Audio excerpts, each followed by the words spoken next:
Ya, baik, terima kasih Pak Marvin. Sebagai host untuk siang hari ini, Bapak Ibu sekalian, saya dari Surabaya mengucapkan terima kasih atas kehadiran Anda. Banyak yang dari luar kota yang gabung kita pada siang hari ini. Hampir semua kota-kota besar gabung. Ya, Medan, Jakarta, Makassar, ya nggak tahu yang Papua ada yang gabung nggak. Moga di tengah-tengah kondisi ini bisnis kita tetap bisa berkembang ya. Walaupun terjadi customer loss pun kita masih bisa atur kontrol damage-nya. Jadi Bapak Ibu, ini kita cuman waktunya singkat, karena itu Bapak Ibu sambil mungkin makan siang bisa dengerin sharing dari saya dan mungkin dari teman-teman lain waktu Q&A nanti. Untuk proposisi saya Bapak Ibu menyikapi corona ini ya, ilmu marketing sehebat apapun saat ini tidak akan bisa meningkatkan bisnis kita. Ini yang saya riset selama kurun 1 bulan ini, selama COVID-19 khususnya di Indonesia. 2 Maret waktu itu Pak Jokowi mengatakan ada 2 suspek ya di Jakarta. Sejak saat itu saya sudah mulai mendalami negara-negara lain, jadi kurang lebih 1 bulan. Saya coba cari-cari literatur Bapak Ibu ya. Pada waktu 1918 pandemi ini juga terjadi, waktu itu di Spanyol, flu Spanyol yang pertama spreading di Eropa hingga masuk ke Amerika, total 50 juta meninggal waktu itu ya. Dan di Amerika sendiri menyatakan 875.000 meninggal. Sebetulnya kalau dilihat kondisi saat ini, prediksi dari Bill Gates pun 2018 kemarin menyatakan bahwa karena beliau sangat concern dengan kesehatan, donasi yang beliau lakukan juga luar biasa. Prediksi beliau ini secara angka ya, forecasting adalah 65 juta worldwide, total seluruh dunia akan meninggal karena corona ini. Ya moga beliau prediksinya tidak sampai terjadi ya. Saya sekilas untuk awal supaya kita nggak panik ya. Mama Loren Bapak Ibu ya, ini bercanda tapi kisah nyata ternyata jadi kenyataan juga. 2010 beliau itu berapa bulan sebelum meninggal Bapak Ibu diwawancara oleh salah satu stasiun TV. Mama Loren, kira-kira 2011 ada apa nih? 2012 ada apa? Sampai 2020. Mama Loren itu menceritakan Bapak Ibu ya, 2011 ada ini, 2012 ada ini. Waktu dia bilang 2020, dia bilang gini, saya lihat awan gelap, saya nggak bisa lihat, nggak bisa saya terawang. Ada sesuatu yang gelap sekali, saya nggak bisa jelaskan. Nah setelah nggak lama beliau diliput TV itu Bapak Ibu ya, berapa bulan kemudian beliau meninggal. Dan ternyata ramalan beliau ini 11, 12, 13 hingga 19 kemarin kebanyakan ada yang terjadi, ada yang enggak juga ya. Dan 2020 yang menarik adalah beliau melihat awan gelap itu. Dan isu corona ini di awal tahun saya sempat diundang sebagai narasumber di OCBC, Bang OCBC. Saya ceritakan, banyak yang tertawa. Itu saya ingat persis tanggal 20 Januari. Ya, saya membagikan di Hotel Mercure. Banyak yang tertawa karena corona waktu itu masih awal-awal di Wuhan ya, masih belum spreading sampai sekarang. Ternyata berjalan bulan, 2 Maret Pak Jokowi menyatakan adanya corona, suspek 2 orang di Jakarta. Itu saya baru mulai inget-inget kata-kata Mama Loren. Wah ini ada marketing, kita harus hati-hati nih. Ya pada waktu Februari beberapa klien saya masih capai omset 105%, ada yang 120%, ada yang 90%. Maret kemarin ada yang capai turun Bapak Ibu ya, 90, ada yang 85%, ada yang cuma 50%. Nah, banyak juga pengusaha, kalau kita lihat slide berikutnya, ini Pak Marvin, rata-rata omset perusahaan saat ini saya lihat itu Bapak Ibu, tinggal 40-60%. Ini yang sudah menurut saya rata-rata ya, ada yang bahkan masih lebih dari 60, ada yang cuma tinggal 10-20%. Sejak diterapkannya status bencana nasional oleh Pak Jokowi, ini belum sampai PSBB ya, pembatasan sosial berskala besar. Dimana kalau retail itu saya amati Bapak Ibu tinggal 20-30%. Kemarin tuh saya Sabtu masih sempat jalan-jalan ya, tapi kepingin tahu aja, bukan karena nekat kepingin kena virus corona ya, ke Pakuwon Mall Bapak Ibu di Surabaya. Itu ngeri juga ya, mall yang biasanya ramai sekali orang di sana, jalan pun susah, itu sepinya minta ampun seperti kuburan. Nah, teman-teman retail ini tinggal 20-30%, apalagi ada physical distancing. Nah, beberapa klien Bapak Ibu ya, pengusaha Bapak Ibu juga mungkin merasakan yang close body contact dengan eh, customer. Contoh seperti terapi, barbershop, ya, retail makanan dan seterusnya yang close contact ini yang mengalami suffer. Jadi Bapak Ibu, kondisi saat ini bagaimana sebaiknya fokus kita? Loh Pak, saya ini bisnis di bidang kebutuhan sekunder bahkan tersier. Kalau kebutuhan primer seperti kita jual sembako, jual alat medis ya untuk kebutuhan pokok, Bapak Ibu masih nggak ada masalah. Omset pun turun-turun nggak turun-turun amat. Tapi kalau bisnis kita di bidang sekunder, kebutuhan sekunder tersier, caranya seperti apa? Bapak Ibu, kayak tadi saya katakan, ilmu marketing sehebat apapun, saya cari literatur ya. Gimana ini supaya teman-teman bisa terbantu ya? Kesimpulan sementara saya adalah ilmu marketing sehebat apapun tidak akan bisa mengembangkan bisnis kita selama masa corona. Kecuali bisnis kita yang related dengan medis. Beberapa pabrik masker overload, beberapa pabrik vitamin C overload, perusahaan-perusahaan yang terkait safety overload. Jadi ini adalah musim panen. Ilmu marketing sehebat apapun nggak ada yang bisa mengembangkan perusahaan kecuali yang related dengan bisnis terkait medis dan safety. Nah, masalahnya bisnis kita ini kan beragam, Pak. Bisnis kita beragam. Kemudian kita masuk ke slide berikutnya. Pertanyaan para pengusaha sekarang ini, Pak, perlukah saya PHK karyawan? Kemudian ada pertanyaan juga, apa yang sebaiknya dilakukan karyawan saat work from home? Ada pertanyaan, kemana saja pelanggan saya selama ini yang biasanya beli kok mendadak hilang lenyap? Apakah mereka masih punya daya beli? Nah, strategi marketing apa yang tepat di saat pandemi? Jadi Bapak Ibu, banyak perusahaan yang melakukan penyesuaian gaji. Rata-rata mereka potong gaji sekitar 20-50%. Beberapa saya tanya, ada yang sudah merumahkan karyawan mereka. Nah, bersyukurnya adalah perusahaan yang selama ini menggunakan variable cost Bapak Ibu. Jadi gajinya berdasarkan sistem reward ya, commission base. Nah, itu yang paling aman sih perusahaan di bidang insurance, property agent dan seterusnya karena gajinya fully commission base. Tapi kalau perusahaan kita menggunakan karyawan tetap full time employee, ini otomatis perlu disikapi, apalagi omset kita lagi dropnya luar biasa. Kalau PHK pun kita perlu memilih mana yang sebaiknya dirumahkan, mana yang sebaiknya tetap work from home, mana yang sebaiknya on off ya. Jadi seminggu ini on, seminggu depan mereka off, on off.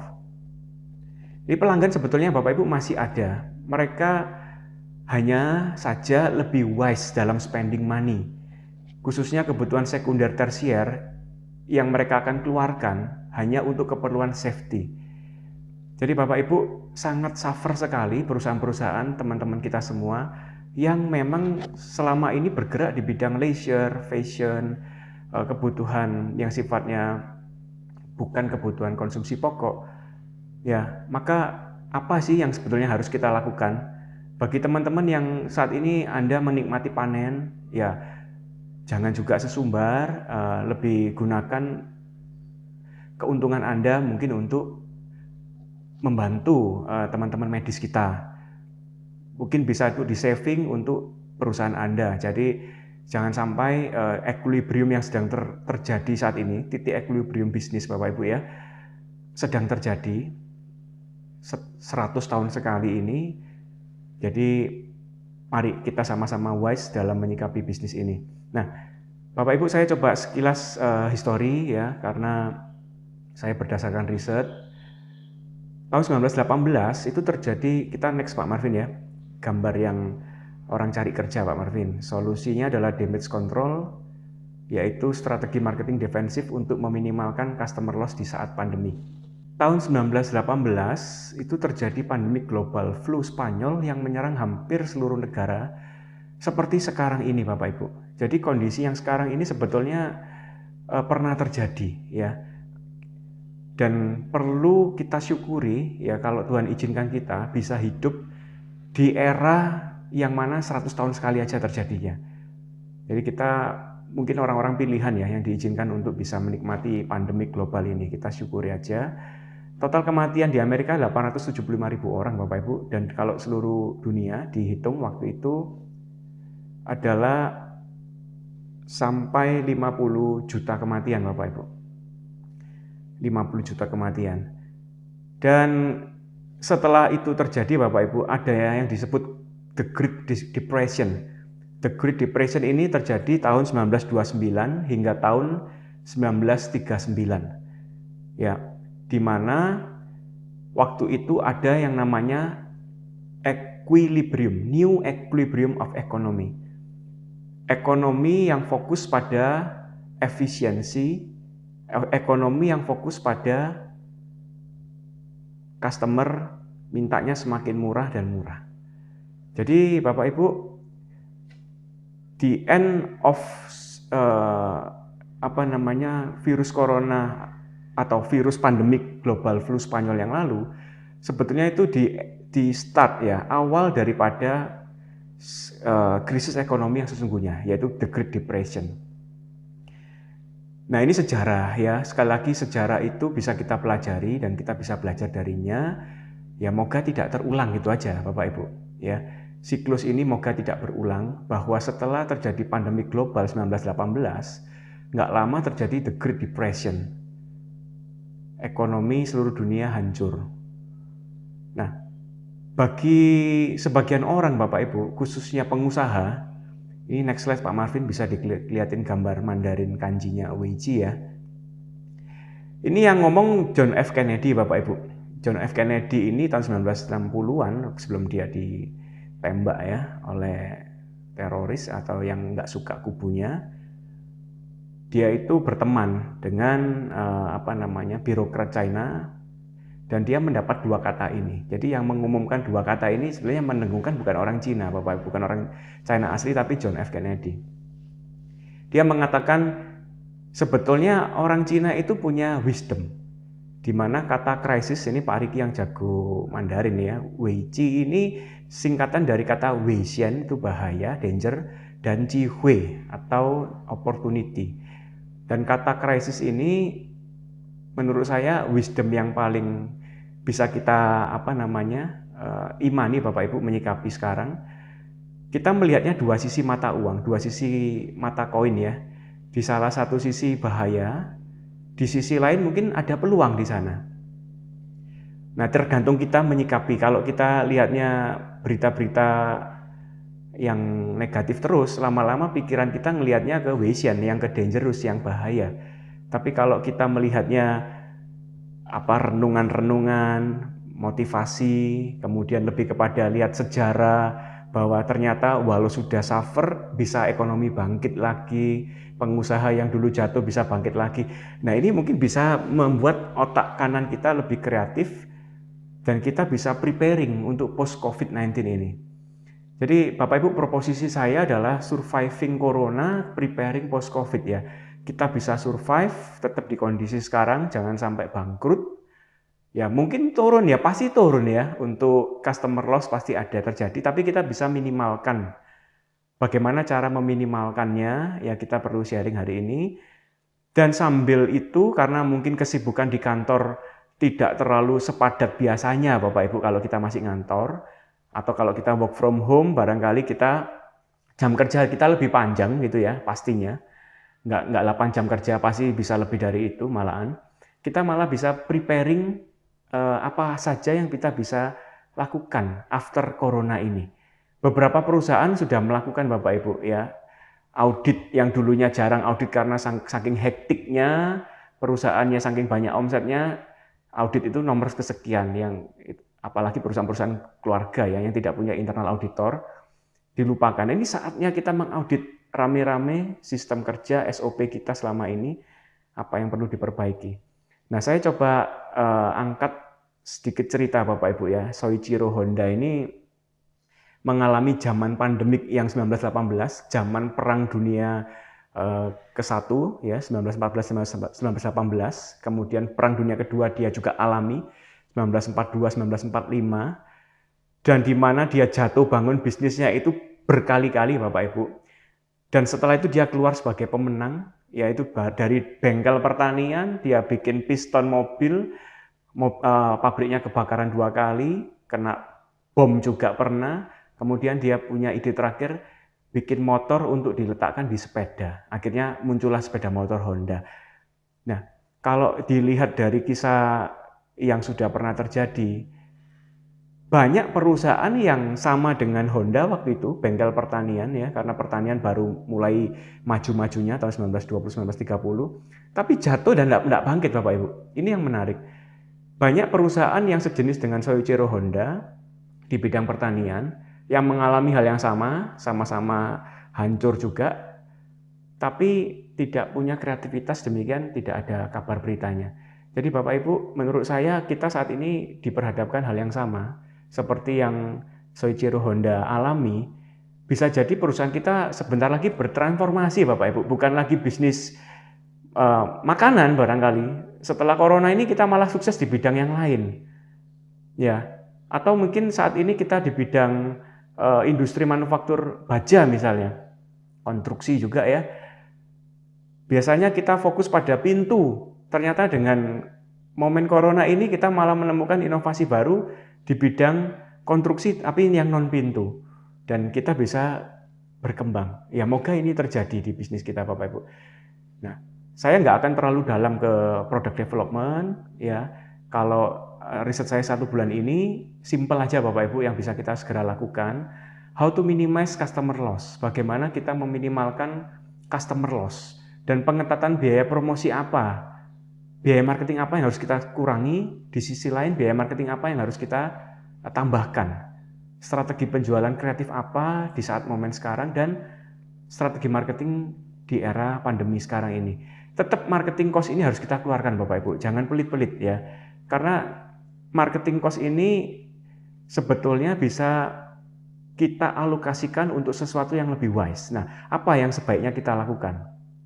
Jangan ngerem marketing cost, karena kalau momen saat ini momen orang perlu di refreshing Bapak Ibu. Perlu adanya contingency plans ya. Ini ada 3 hal yang kita bisa lakukan untuk spending marketing kita.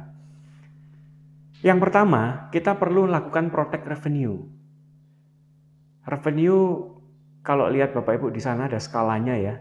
Skala yang paling kecil adalah skala protect revenue, yang kedua adalah protect profitability, ini skalanya lebih oke.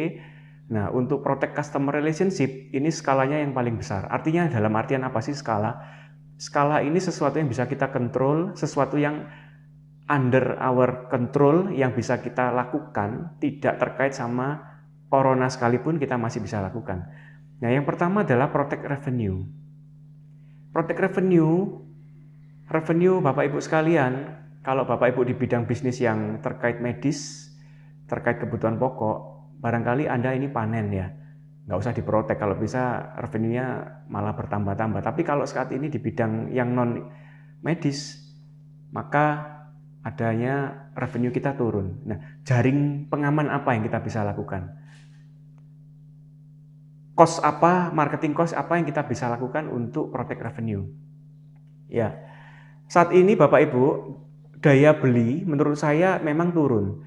Tapi orang tidak beli produk kita itu bukan karena nggak butuh Bapak Ibu, tapi karena takut kena virus. Mereka bukan nggak beli karena nggak punya uang. Bagi segmen tertentu Bapak Ibu yang kita memang bermain di industri atau customer segmen kita ini adalah mereka yang middle up atau mereka yang segmennya adalah premium, sesungguhnya tabungan mereka lebih dari cukup Bapak Ibu. Ya, untuk 1-2 tahun ke depan pun kalau mereka nggak dapat income, nggak dapat kerja, atau misal perusahaannya ditutup sekalipun, mereka masih bisa hidup sih. Jadi sesungguhnya kalau mereka ini lebih wise, dan dalam spending money mereka mengeluarkan ini karena perlu mikir, ini nanti saya kena virus nggak ya? Bukan, ini nanti saya bisa jatuh miskin nggak ya? Setelah saya beli ini, beli itu, saya bisa jatuh miskin nggak? Bukan itu Bapak Ibu. Menurut saya karena takut ketularan. Nah, maka protect revenue kita bisa lakukan spending cost kita kalau kita masih main IG Bapak Ibu, iklan IG ads, YouTube ads, ya, Google ads, dan melakukan iklan konvensional. Fokuskan pada titik safety Bapak Ibu. Ya, titik safety bahwa produk kita, jasa kita aman dari virus corona. Itu yang perlu diekspos. Jadi bukan produk yang kita jual, tapi adalah safety yang kita pakai saat mereka membeli produk kita. Demikian mereka tidak tertular virus corona. Jadi yang perlu diekspos adalah iklan-iklan yang kita budgetkan, jangan fokus pada produk kita Bapak Ibu. Fokuskan pada protokol kesehatan apa yang kita pakai di perusahaan kita. Menurut saya itu hasil riset saya 1 bulan ini yang bisa kita masih keluarkan budget marketing kita. Yang kedua adalah protect profitability. Nah, Bapak Ibu kalau protect profitability ini ya, saya bukan orang keuangan ya, sedikit banyak belajar profitability ini kan bottom line. Bottom line artinya yang paling bawah dari segi setelah dikurangi cost, biaya. Nah, pasti kita berpikir cost yang paling gampang dikurangi apa? Ya paling kelihatan mata yang seliweran di depan kita ya karyawan Pak, dikurangi aja daripada mereka nganggur-nganggur, kelihatan nggak kerja ya udah saya rumahkan. Ya kelihatannya cost-nya paling gampang SDM. Kemudian cost apalagi Bapak Ibu yang produksi ya yang bisa kita kurangi ya karena omset turun maka cost kita kurangkan di sana. Tapi sesungguhnya kalau lihat marketing Bapak Ibu, cost apa yang kita bisa kurangkan saat ini adalah cost marketing itu sendiri. Nah, cost marketing yang untuk apa Bapak Ibu yang kita bisa kurangkan? Cost marketing untuk promosi Bapak Ibu. Cost marketing untuk promosi. Promosi yang kita lakukan sebetulnya itu cost. Jadi ada istilahnya direct cost, ada indirect cost. Direct cost adalah cost yang kita keluarkan saat ada transaksi. Kalau dalam teori marketing itu disebut sales cost Bapak Ibu, biaya penjualan. Jadi biaya ini kita keluarkan kalau ada transaksi. Nah, yang indirect cost ini biaya yang sebetulnya kita keluarkan tapi nggak ada kaitannya langsung dengan impact penjualan. Contoh branding, iklan, ya itu belum tentu ada hasil omset, konversi ke penjualan belum tentu ada. Nah, itu kita bisa kurangkan. Cukup kontradiktif dengan pernyataan saya yang pertama, yaitu protect revenue. Kalau Bapak Ibu fokus pada iklan, fokuskan pada safety-nya yang kita pakai saat menjual produk atau barang jasa kita. Tapi kalau kita masih belum punya tim, Pak, ini tim video saya rumahkan semua, atau ini kan agensi Pak, jadi saya putus kontrak dulu sama branding agensi saya. Ya udah produk-produk lama saya aja yang saya posting lagi Pak, saya nggak ada video baru atau nggak ada desain baru. Nah mending nggak usah desain sekali, mending nggak usah iklan Bapak Ibu karena tidak terlalu ada dampak. Karena orang ini bukan takut nggak punya uang untuk beli, tapi karena nggak takut corona. Yang terakhir adalah fokus pada protect customer relationship. Ini yang masih di marketing contingency plan slide kita. Bapak Ibu yang kita bisa kendalikan saat ini adalah siapa customer Pareto kita. Siapa 20% customer kita yang selama ini kita layani. Fokus pada mereka Bapak Ibu. Ya, karena mereka adalah jaring penyelamat kita. Jadi kalau kita keluarkan cost marketing pun kita harus mengeluarkan cost yang terutama bukan untuk cari customer baru, bukan untuk customer acquisition, melainkan untuk maintain existing customer Bapak Ibu. Fokus pada customer kunci kita, cost marketing kita alokasikan untuk mereka. Ini adalah saat-saat yang tepat kita peduli untuk mereka Bapak Ibu. Banyak perusahaan yang saya bantu Bapak Ibu, keluarkan marketing cost untuk beli hand sanitizer, beli masker. Saat kirim produk mereka kasih 1 box masker sebagai gift, sebagai hadiah. Senengnya bukan main ya, karena sebetulnya customer mereka bukan nggak bisa beli, tapi susah cari Bapak Ibu, susah cari di market untuk masker. Nah kebetulan perusahaan yang saya bantu ini ada channel, jadi dengan mudahnya dia ambil barang dari pabrik tersebut dan itu sebagai gift, sebagai hadiah. Nah ini yang sebetulnya pola-pola marketing kreatif yang bisa kita lakukan untuk protect customer relationship. Nah kalau kita slide berikutnya Pak Marvin terkait teori CLV ya, Customer Lifetime Value. Dalam teori marketing ini Bapak Ibu ada yang namanya CLV atau Customer Lifetime Value. Rumusnya adalah CLV adalah LTV dikali profit margin. Apa itu LTV Bapak Ibu bisa lihat di slide. LTV itu perkalian antara average value of sale dikali number of transaction dikali retention time period. Jadi kurang lebih saya bahasakan bahasa Indonesia aja Bapak Ibu ya, bahasa yang sehari-hari. Bapak Ibu, kalau customer kita selama ini belanjanya, Bapak Ibu pilih ya, nanti dijawabnya nanti aja Bapak Ibu. Pilih customer yang gede, belanjanya jarang, atau customer yang belanjanya sering, walau dia kecil-kecil belanjanya, tapi sering Bapak Ibu. frekuensi transaksi dengan kita. Nah, momen saat ini Bapak Ibu, ya ini momen kita mencari siapa customer Pareto kita, dan kita perlu lihat berapa transaksi mereka, berapa average value of transaksi mereka selama ini dengan kita. Kan tadi saya katakan, budget marketing tetap dikeluarkan, tapi untuk customer tertentu, bukan untuk semua customer. Jangan sampai salah Bapak Ibu, karena kita sudah susah, omset turun, masih keluarkan marketing cost. Ini kan sudah jatuh ke timpa tangga namanya Bapak Ibu. Nah makanya marketing cost tetap dikeluarkan, namun hanya customer yang terpilih. Nah cara memilih customer itu seperti apa Bapak Ibu? Cara memilih customer adalah kita melihat CLV-nya masing-masing customer kita. Caranya gampang, pertama adalah basisnya kita pakai omset Bapak Ibu. Jadi dari seluruh customer kita shortkan, pakai Excel aja Bapak Ibu kalau Bapak Ibu belum punya program ya. Di shortkan di Excel, itu dari yang largest to smallest, dari omset yang paling gede yang paling kecil, ambil 20% yang paling gede Bapak Ibu. Let's say Bapak Ibu punya customer 1000 orang. Jadi pilihlah 200 customer, 20%-nya, yang mana itu adalah top 20% dari segi omset. Nah, dari 200 orang itu kalau Bapak Ibu mau kasih gift sebagai customer relationship cost saat momen corona ini, waduh Pak, 200 orang customer ini kalau saya hitung, katakan saya kasih masker, kasih hand sanitizer, atau kasih tumbler atau whatever yang cuman 40.000, ini sudah berapa juta ini cost saya. Oke, Bapak Ibu, kalau 200 masih banyak, nah kita biasakan analisis dengan CLV ini. Yaitu dengan cara lihat transaksi mereka berapa kali transaksi dalam setahun terakhir, ya. Kemudian margin kita buat mereka berapa, margin yang kita bisa ambil dari mereka berapa. Kalau Bapak Ibu punya data lebih baik. Kalau nggak punya data lengkap, nah kita lihat aja cukup di omset. Nah, Bapak Ibu dari rumus ini saya mau stressing pada yang kanan atas, itu adalah retensi time period. Ya, retensi time period ini apa Bapak Ibu?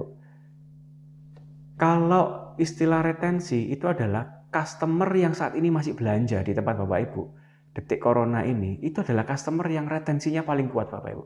Coba diteliti ya Bapak Ibu ya, customer yang masih order di Bapak Ibu saat ini, itu adalah customer yang menurut saya, ini bukan ngomong customer baru ya Bapak Ibu ya, kita diskusinya adalah customer existing Bapak Ibu, yang sejauh ini masih beli. Dan kalau Bapak Ibu lihat setahun terakhir, itu adalah customer Pareto Anda yang sesungguhnya retensinya bisa teruji di saat-saat seperti ini. Nah, itu yang Bapak Ibu bisa alokasikan customer cost, relationship cost untuk mereka. Next slide Pak Marvin, losing customer in normal condition ya.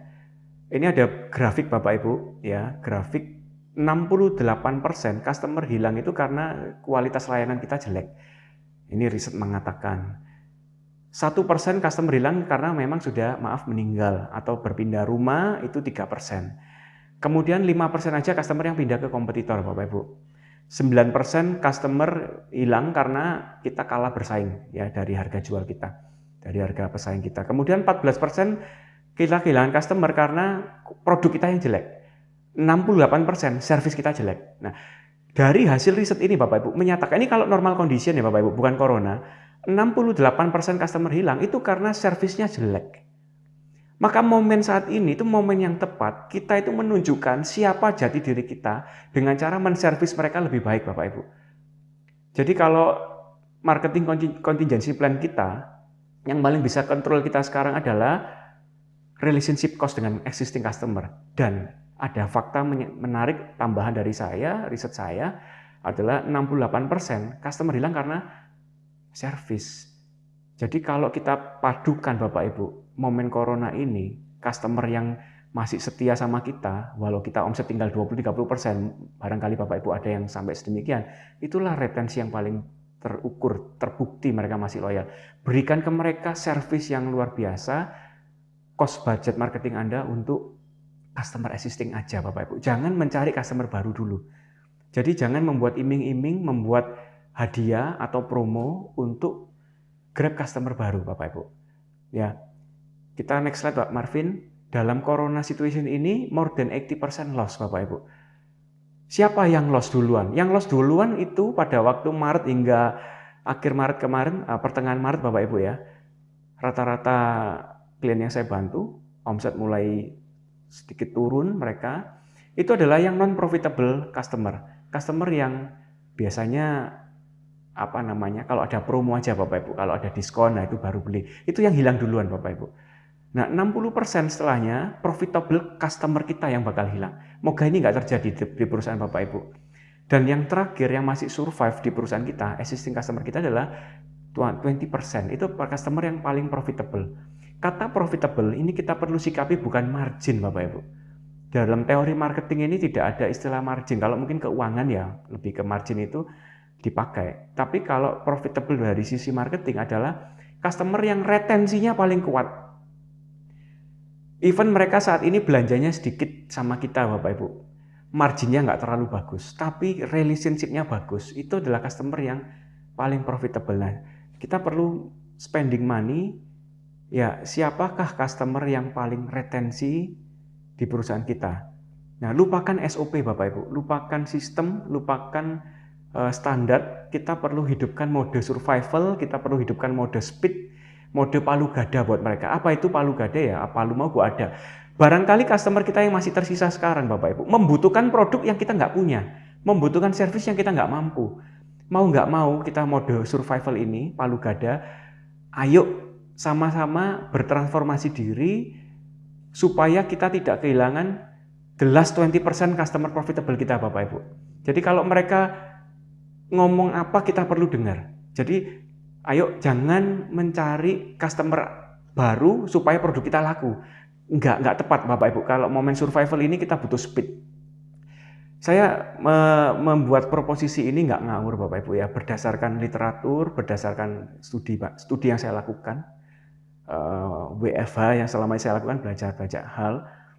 Ayo fokus ke 20% nanti kalau ini sampai terjadi, kita palu gada untuk mereka.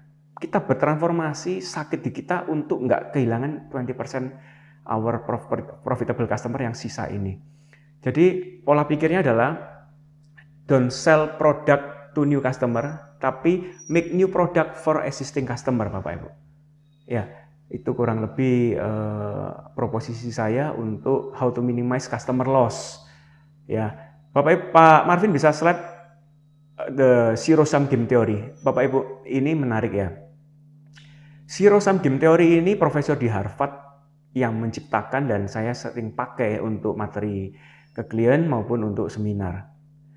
Menarik Bapak Ibu, beliau melakukan riset Burger King dan McDonald ya. Masing-masing ini punya fansnya sendiri.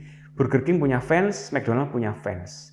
Apa itu zero sum game theory Bapak Ibu? Saya ilustrasikan di slide Bapak Ibu bisa lihat ya. Ini normal lah, nggak ada promosi diskon, nggak ada promosi apapun. Rata-rata per hari mereka itu kedatangan customer di outlet mereka. Ini gampang aja Bapak Ibu ya, angka yang dibikin simpel untuk pembelajaran.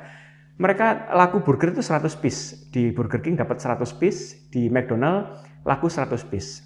Dengan asumsi margin keuntungan satu roti burgernya adalah 10.000, gampangannya seperti itu ya. Keuntungan ya Bapak Ibu 10.000. Jadi dalam satu hari rata-rata mereka dapat keuntungan itu 1 juta Bapak Ibu. 100 piece kali 10.000. Nah, pada waktu McDonald melakukan promosi dan Burger King tidak melakukan promosi, apa yang terjadi Bapak Ibu? Yang terjadi adalah terjadi lonjakan omset di McDonald hampir 3 kali lipat ya. Kita masih di Burger King Pak Marvin. Nah, oke.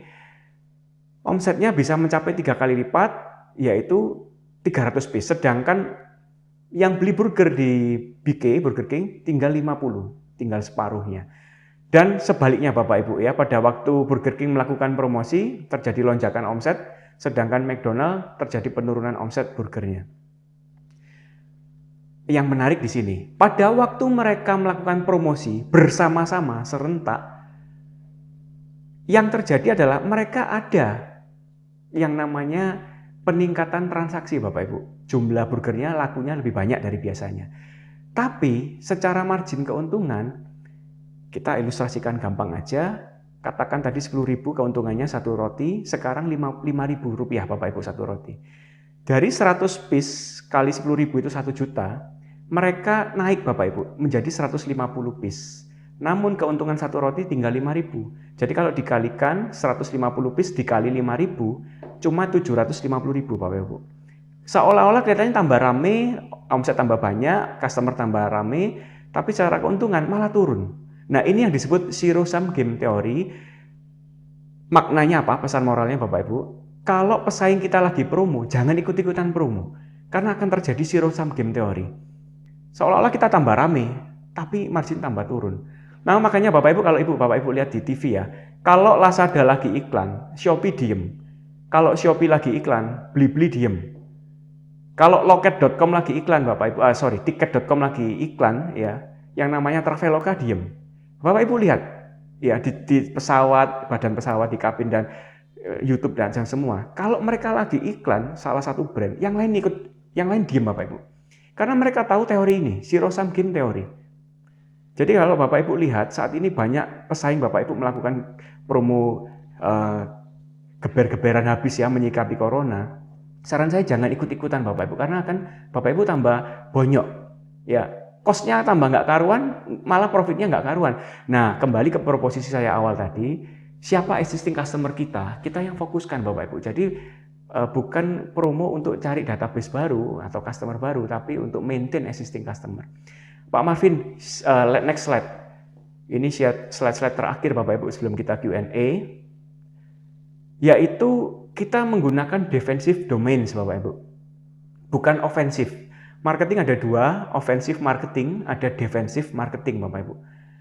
Defensive domain ini adalah yang menurut saya paling tepat digunakan momen saat ini, yaitu ada 3, share of mind, market share, dan share of heart.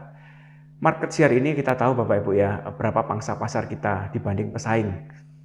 Kemudian kalau share of mind ini teorinya adalah seberapa kita masih diingat sih saat momen corona ini, seberapa masih mereka masih mau transaksi dengan kita ya. Yang ketiga adalah share of heart, seberapa kita masih diperhatikan. Nah, kita ingin melakukan ini sebaliknya ke customer kita Bapak Ibu.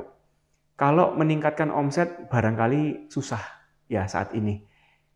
Nggak hilang aja syukur lah Bapak Ibu ya. Mereka tetap belanja aja syukur. Ada beberapa perusahaan yang omset masih terjaga tapi paymentnya mulai mundur Bapak Ibu. Banyak paymentnya mundur semua. Nah gimana?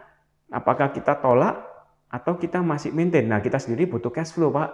Nah, bayar karyawan gimana kalau mereka mundur? Masuk tak gerojokin terus omset transaksinya? Ini kan bahaya juga Bapak Ibu.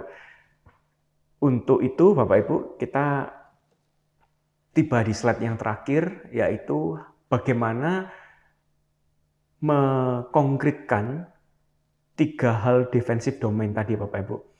Nah, Bapak Ibu, slide yang tadi saya paparkan nanti akan diberikan oleh admin saya, tim Connectpedia, di grup WA, barangkali bisa Bapak Ibu download juga ya PDF-nya.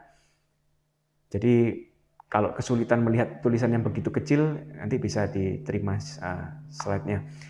Yang pertama adalah share of mind. Kita ada 2 Bapak Ibu yang saya proposisikan, educational dan updates. Yang kita masih bisa lakukan di momen saat ini, di work from home kalau Bapak Ibu sebagian.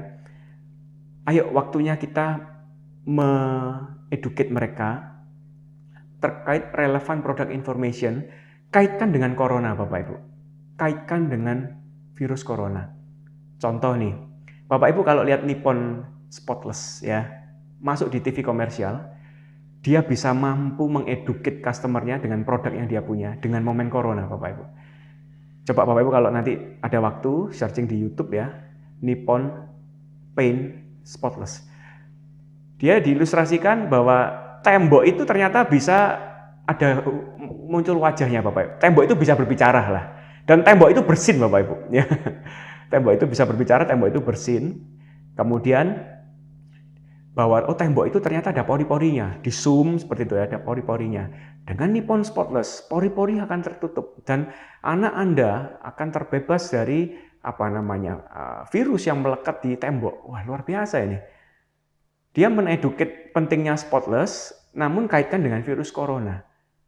Nah, menurut saya share of mind tetap promo di TV dilakukan, marketing cost-nya tetap dikeluarkan. Bapak Ibu, proyek-proyek konstruksi mulai mandek. Coba tengok Bapak Ibu ya, beberapa pembangunan mulai mandek semua. Tapi yang namanya cat itu Pak Sandi kan, iklan cat itu kan terkait konstruksi. Nah konstruksi mandek, kok masih iklan cat? Apa ya, ada yang mau beli cat Pak? Ada yang masih mau bangun rumahnya? Nah, atau pasti fokus pada survive, bagaimana pembangunan. Dilakukan gaji karyawan aja susah. Tapi buktinya mereka masih keluarkan iklan Bapak Ibu, tapi educate yang terkait corona. Nah, terkait update, mereka juga update produk-produk terbaru mereka dan dikaitkan sama corona. Market share kita bisa promosi Bapak Ibu, tetap jangan lakukan pengurangan marketing cost secara berlebih, tetap keluarkan marketing cost, karena teorinya dengan marketing kita bisa increase revenue kita. Tapi pada customer existing, ini proposisi saya. Bisa saya salah Bapak Ibu, bisa saya benar, tapi studi literatur yang saya lakukan, ya moga ini menjadi jawaban buat kita semua. Kemudian dari segi marketing kita bisa update ya webinar kita, kemudian website kita, audit kita punya sistem, audit kita punya salesmanship program yang kita lakukan. Nah, kemudian share of heart terkait feedback. Ayo waktunya Bapak Ibu, customer kita sapa, kita kabarkan mereka, sehatnya mereka seperti apa, minta feedback ke mereka Bapak Ibu, dan re-engagement. Kalau sales-sales Bapak Ibu mulai nganggur ya, maaf kasar ya, mulai nggak keluar takut corona atau mulai karena omset kan turun Bapak Ibu ya, untuk follow up mulai berkurang. Nah ini waktunya customer lama disapa Bapak Ibu. Kita bisa lakukan program ini supaya sales-sales kita atau telemarketing atau sales counter kita di perusahaan kita bisa aktif mulai menyapa mereka supaya share of heart tetap terjaga. Kita tidak kehilangan customer semakin parah, tapi kita bisa minimize customer loss, yaitu tetap mengeducate dengan share of mind, kemudian promosi tetap kita lakukan ke existing customer yang Pareto, dan meminta feedback engagement dengan mereka di saat corona. Barangkali bisa kita sapa dengan cara menanyakan kabar kesehatan. Kalau memang kita punya database lengkap Bapak Ibu ya, ulang tahun, agama, dan seterusnya, mereka punya hobi apa, nah, kita bisa lakukan email blast dan seterusnya, menyapa secara personal kepada mereka. Nah itu aja Pak Marvin, waktu saya sudah habis kelihatannya ya. Terima kasih Pak Sandi atas materinya. Terima kasih atas teman-teman yang sudah ikut gabung di Connectpedia Talk ini. Semoga sesi ini bisa terus bermanfaat bagi kita semua. Sampai jumpa di next Connectpedia Talk. Saya Marvin Ade. Dan saya DSW, Dr. Sandi Wayudi, Presiden SLC Marketing Inc., Founder of Connectpedia. Sukses bersama Anda semua Bapak Ibu.